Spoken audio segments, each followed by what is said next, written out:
Assalamualaikum warahmatullahi wabarakatuh.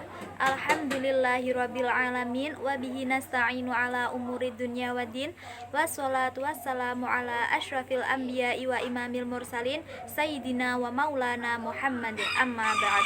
Yang terhormat Bapak Wirdu Ridho selaku dosen pengampu mata kuliah SPI, dan tak lupa kepada teman-teman yang saya cintai dan saya banggakan. Di sini dari kelompok saya, yang pertama saya sendiri Tria Khairunisa, dan kedua teman saya Nur Laila Fadila, dan ketiga Hendika Mukhoyar Ahmad akan mempresentasikan dampak kemajuan Barat atas dunia Islam.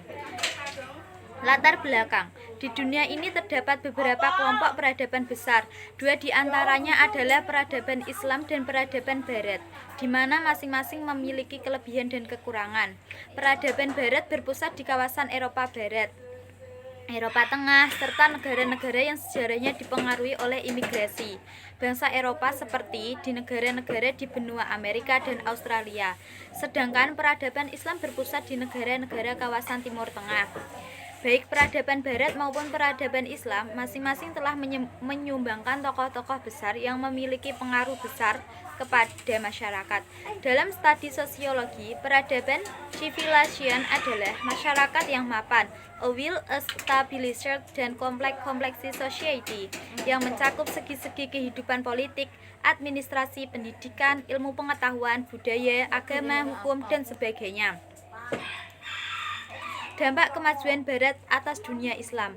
Pada masa Renaissance, Eropa meneliti jalan untuk menuju kemajuan. Mereka mengalami masa kebangkitan. Berbagai keberhasilan dicapai oleh mereka. Christopher Columbus menemukan benua Amerika pada tahun 1492 Masehi. Vasco da Gama menemukan Tanjung Harapan pada tahun 1498.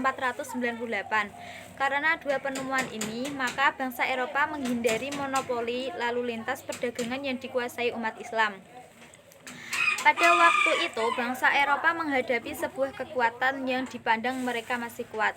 Kekuatan itu adalah kerajaan Turki Utsmani. Sebagaimana kita ketahui bahwa kerajaan Turki menjadi negara adikuasa dalam beberapa ratus tahun lamanya. Sistem perdagangan mereka menguasai jalur perdagangan yang menghubungkan timur dan barat. Beberapa penemuan yang menjadikan bangsa-bangsa Eropa melampaui umat Islam adalah sebagai berikut. 1. Bangsa-bangsa Barat berhasil menciptakan mesin uap. 2. Bangsa-bangsa Barat mampu menciptakan teknologi perkapalan. 3. Teknologi senjata militer. Renaissance di Eropa.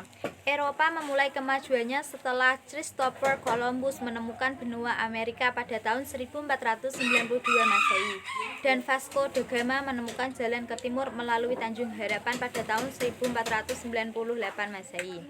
Dua penemuan itu sungguh tak terkirakan nilainya. Eropa menjadi maju dalam dunia perdagangan karena tidak tergantung lagi kepada jalur lama yang dikuasai umat Islam. Kemajuan Barat itu dipercepat oleh penemuan dan perkembangan dalam bidang ilmu pengetahuan, penemuan mesin uap, teknologi perkapalan, dan militer perkembangan dengan pesat. Negeri-negeri Islam yang pertama kali jatuh ke bawah kekuasaan Eropa adalah negeri-negeri yang jauh dari pusat kekuasaan kerajaan Utsmani. Dan tumbuhnya semangat nasionalisme dunia Islam dan tumbuhnya partai untuk kemerdekaan negaranya. Bangsa Eropa yang telah maju dalam segala bidang sengaja melakukan perebutan kekuasaan terhadap kaum muslimin. Pihak yang paling dirugikan adalah Turki Utsmani. Melihat kemajuan yang dicapai bangsa Eropa, Turki menyadari bahwa kaum muslimin telah tertinggal jauh. Oleh sebab itu, mereka melakukan pembaruan caranya dengan belajar dari bangsa-bangsa Eropa. Pembaruan yang dilakukan dengan cara 1. Pemurnian ajaran agama, 2. Belajar dari peradaban Barat, 3. Gerakan penerjemahan buku-buku Eropa ke dalam bahasa Islam. Respon Islam terhadap peradaban Barat modern. Apapun motif, model, dan pihak yang terlibat konflik, realitas dunia yang penuh konflik menimbulkan bencana kemanusiaan yang dahsyat, di mana negara-negara berkembang termasuk Muslim adalah korbannya. Konflik yang dipicu oleh semangat imperialisme telah membuat jurang yang semakin lebar antara kelompok dominan dan yang didominasi. Dunia tentu tidak boleh terlalu lama dibiarkan terpolarisasi atas dua kelompok itu, di mana kelompok dominan sebagai the first class bisa berbuat sewenang-wenang atas kelompok yang didominasi. Jalan keluar dari kemelut ini ada dua yang ditawarkan beberapa kalangan, dialog atau melawan hegemoni. Orang yang mengidealkan cara dialog untuk menyelesaikan konflik peradaban atau kepentingan mungkin lupa bahwa Barat adalah sesuatu yang sudah laten dalam tradisi relasi Barat non-Barat, keinginan untuk mengajak Barat bersikap lebih adil.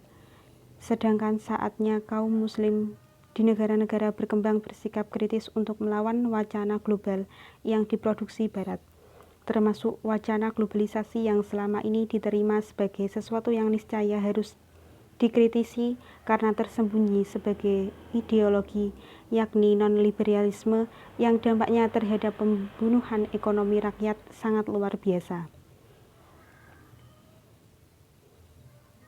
Munculnya gerakan anti-imperialisme Jamaluddin Al-Afghani. Jamaluddin Al-Afghani nama aslinya adalah Muhammad ibnu Safdar Al-Husaini. Ia lahir pada tahun 1838 Masehi di kota Asadabad, kawasan distrik Kabul, bagian timur Afghanistan, pada usia Al-Azhar, Mesir. Gerakan pan-Islamisme yang dimotori Jamaluddin Al-Afghani terkenal sangat revolusioner dan anti-imperialis. Oleh sebab itu, ia disebut seorang penggerak Islam pada abad ke-19. Pokok-pokok ajaran Jamaluddin Al-Afghani antara lain: 1. Menggugah rasa solidaritas atau ukhuwah mukmin seluruh dunia, dan sebagai muhtamarnya adalah ibadah haji di Mekah. Nasrani sekalipun berbeda keturunan dan kebangsaan ketika menghadapi Timur atau Islam dapat bersatu untuk menghancurkan dunia Islam, mengenyahkan segala bentuk fanatisme, bentuk golongan dan nasionalisme kebangsaan untuk menggalang kekuatan guna mengusir segala bentuk imperialisme Barat. Bersatunya umat Islam yang tidak mengenal suku bangsa dan menciptakan suatu peradaban yang maju. Muhammad Abduh merupakan salah satu tokoh pembaru Islam. Ia adalah murid dari Jalaluddin Afghani. Muhammad lahir di Mesir tahun 1849. Ayahnya Abduh Hasan Khairullah berasal dari Turki, sedangkan ibunya seorang Arab yang silsilah sampai kepada suku Umar bin Khattab. Di antara ide-ide pembaruan Muhammad Abduh antara lain sebagai berikut: penghapusan paham jumud yang berkembang di dunia Islam saat itu. 2. Pembukaan pintu ijtihad sebagai dasar yang penting dalam mengimplementasikan kembali ajaran Islam. 3. Kekuasaan negara harus dibatasi konstitusi negara yang bersangkutan. 4. Memodernisasikan sistem pendidikan Islam di Al-Azhar. Gerakan pembaruan Rashid Ridha. Muhammad Rashid Ridha adalah seorang murid Muhammad Abduh seperti pendahulunya. Ia pun melakukan pembaruan dalam pemikiran Islam. Rashid Ridha dilahirkan oleh Al-Qalamun di pesisir Laut Tengah pada tanggal 23 September 1865 Masehi. Pendidikannya bermula dari madrasah Al-Kitab di Al-Qalamun dan dilanjutkan ke madrasah Rashidah di Tripoli. Pemikiran pembaruan Muhammad Rashid Ridha adalah sebagai berikut. 1. Sikap aktif dan dinamis di kalangan umat. 2. Umat Islam harus meninggalkan sikap fanatisme atau Jabariyah. Akal dapat dipergunakan untuk menafsirkan ayat atau hadis dengan tidak meninggalkan prinsip umum. Umat Islam harus menguasai sains dan teknologi jika ingin maju. Kemunduran umat Islam disebabkan banyak unsur bid'ah dan khurafat yang masuk ke dalam ajaran Islam. 6. Kebahagiaan di dunia dan di akhirat diperoleh melalui hukum Islam yang diciptakan oleh Allah Subhanahu wa taala. Perlunya menghidupkan kembali sistem pemerintah khalifah. 8. Khalifah adalah penguasa seluruh dunia Islam yang mengurusi bidang agama dan politik. 9. Khalifah haruslah seorang mujtahid yang dibantu para ulama dalam menerapkan prinsip-prinsip hukum Islam sesuai dengan tuntutan zaman.